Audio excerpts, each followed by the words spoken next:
السلام علیکم، true right Urdu channel میں آپ کو خوش آمدید۔ سرخ مرچ کو کیڑا لگنے سے بچائیں اور بریانی کو چپکنے سے بچائیں۔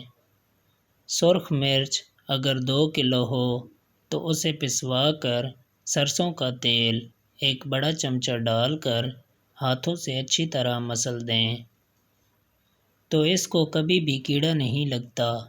بریانی کے چاول ابالنے سے پہلے پانی میں 2 یا 3 چھوٹے چھوٹے ثابت پیاز ڈال دیں اور تھوڑا سا لیموں کا رس نچوڑ دیں۔ اس میں چاول کبھی بھی نہیں چپکے گا، ہمیشہ الگ رہے گا، اور تہہ بچاتے ہوئے ان پیازوں کو نکال دیں۔ ویڈیو اچھی لگی ہو تو ویڈیو کو لائک کر دیں اور چینل پہ نئے ہیں تو چینل کو سبسکرائب کر دیں۔